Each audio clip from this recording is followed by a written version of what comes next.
Today on The Occult Detective, I've got something special to show you.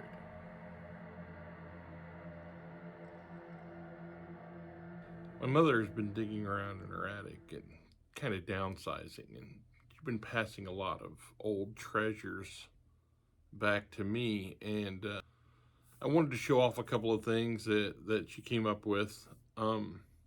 It's been an odd time, right? So I mentioned that my brother passed away in September of last year, and Brett and I were very close, and yeah, I loved him to death. He was my baby brother, and we spent a lot of time together, and so there's a lot of old memories that are stirred up by some of these old things, and it's been a little bittersweet. That's just a part of life, right? It's just, if you live long enough, you say goodbye to just so many people that you love, and these last couple of years have been kind of rough in that regard. But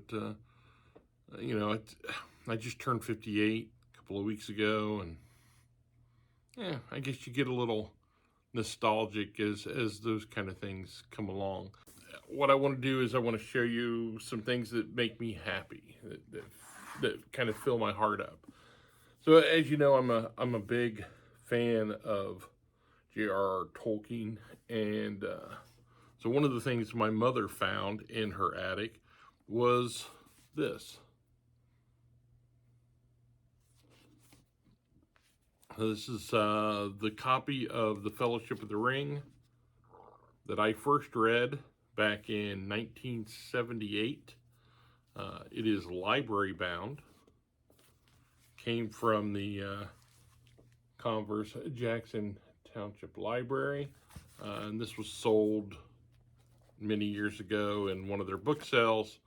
And so this is what introduced me to really my love for Tolkien, this very book. And it's I had read The Hobbit already, and I liked it, but by the age that I had read The Hobbit, I think I must have been 10 years old. I was already reading more adult books in 76. And so I liked it, but it seemed like a children's story, and I thought, how 10-year-olds are, right? It's like, oh, it was nice, I like the characters, I like the story, but it wasn't adult enough for me. And that's when a couple of years later I got my hands on this and just adored it. And so I would have been 12 in 78, and it was a hard read. Actually, Fellowship was easy. I loved Fellowship, and I've read it the most of the 3 volumes. And about halfway through the second book, it started becoming a chore for me at that age. But I got through it. I read the third, and then and reread it a few years later. And it meant more to me. And with each reread, it grew more and more and became a part of my lifeblood. But Fellowship has always been my favorite. The Mines of Moria, my favorite section.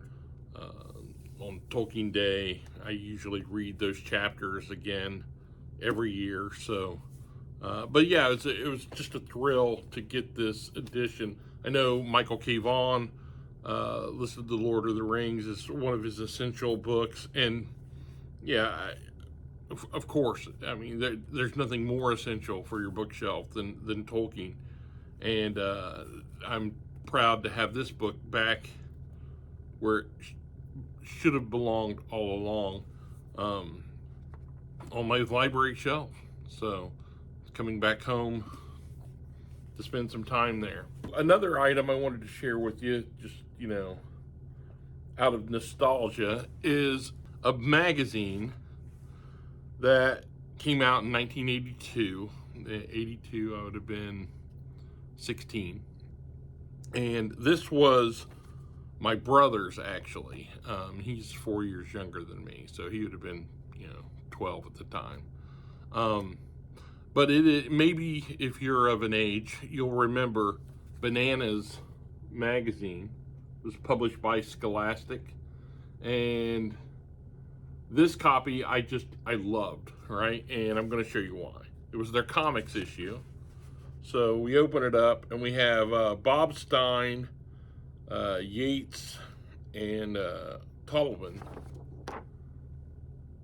with this great The Trials of Squire Gavin.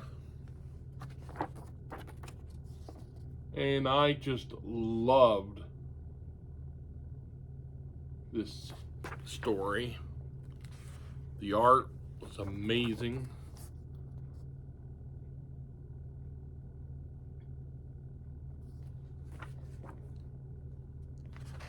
And it didn't stop there. I mean, obviously it had the, typical things you would see in Bananas at the time. But they really outdid themselves with this issue. So here we have some beautiful ink work.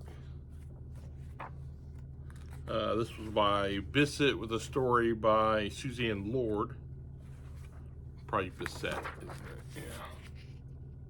But just look at that.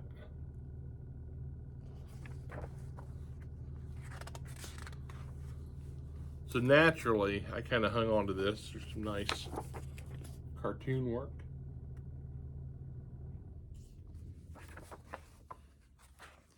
And another fun story.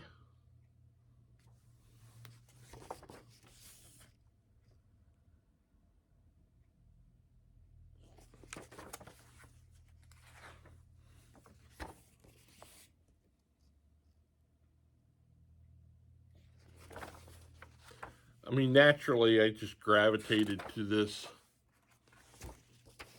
issue. I mean, comics have always been a big part of my life.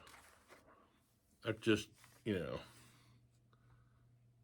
really, really struck a chord with me. Here's some more Lord and Bissett work. And this story in particular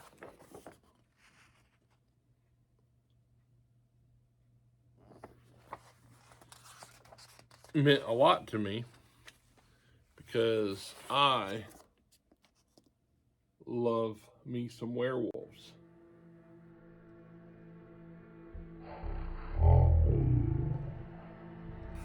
But this was a lot of fun. Really brought me back to my high school days, and I read and reread that issue many times. Thankful that my brother had picked it up. He was in junior high, so great stuff. I'll have a lot more things that I'll show off, as we move along. Things that, from my misspent childhood that, meant a lot to me then and mean even more to me now. And I suppose that's all I got for you today. It's been, kind of fun sharing those with you. I look forward to sharing more with you in the near future.